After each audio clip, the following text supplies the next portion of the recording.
What if Napoleon used Google Maps? It's the year 1805. The air over Europe crackles with ambition. Napoleon Bonaparte, the man who crowned himself Emperor of France just a year earlier, stands over a massive map spread across his war table, pins, flags, and ink stains marking his empire's reach. But tonight, the candles flicker strangely. In the middle of his strategy maps, a small glowing rectangle hums softly. The screen reads, Google Maps, navigate the world.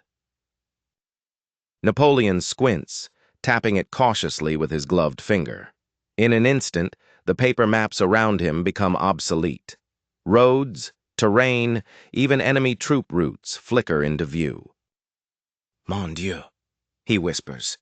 The gods of war have granted me a miracle. With Google Maps, the art of conquest becomes science. He zooms into Europe, from Paris to Vienna, watching topography lines, river crossings, and the elevation of every battlefield in breathtaking clarity. The Alps, once a terrifying obstacle, are now rendered in crisp satellite view. No more surprises, he says. No more lost couriers in the snow. He tests it.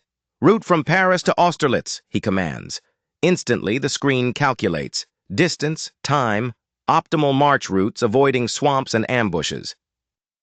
He grins like a boy with a new toy. 3 armies, 1 plan, executed like clockwork. His generals watch in awe as Napoleon predicts weather patterns, enemy movements, and terrain advantages weeks in advance. The fabled fog of war, gone with a tap. He revises his entire strategy overnight. The Battle of Austerlitz, already one of history's most brilliant victories in 1805, becomes flawless. His troops, guided by the power of GPS precision, encircle the Austro-Russian army with mathematical perfection. The sun of Austerlitz shines brighter than ever before. Napoleon's empire expands faster than any in recorded history. No misdirected messengers, no failed supply lines, no wrong turns in the Russian snow. And when 1812 comes, the year of his greatest downfall, Napoleon faces the vast expanse of Russia with unshakable confidence. This time there are no lost maps or misguided scouts. Google Maps displays every frozen river, every hidden path. He zooms out to the whole continent, tracing the path of his Grand Armée from the Niemen River to Moscow.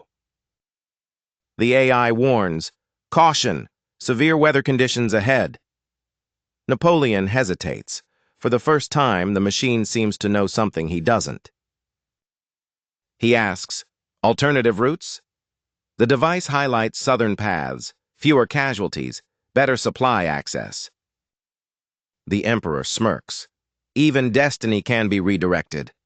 His army takes the new path, avoiding the freezing catastrophe that, in our reality, decimated his forces.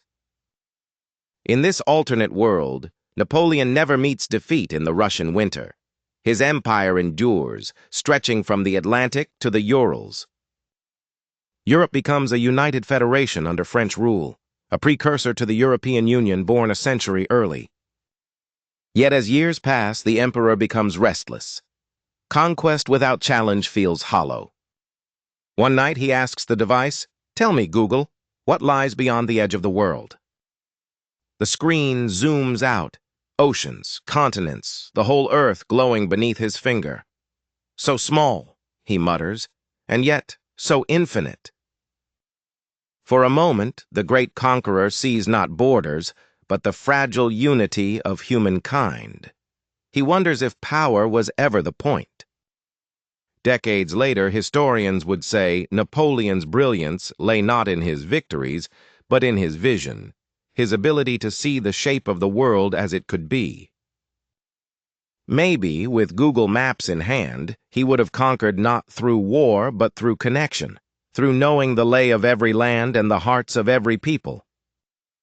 And perhaps on St. Helena, the lonely island where he would one day be exiled, he would have opened Google Earth, zoomed out to see the blue planet he once ruled, and smiled.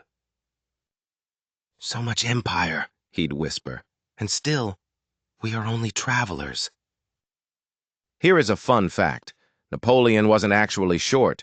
Historical records show he was about 5 feet 6 or 5 feet 7 inches tall, perfectly average for a man of his time.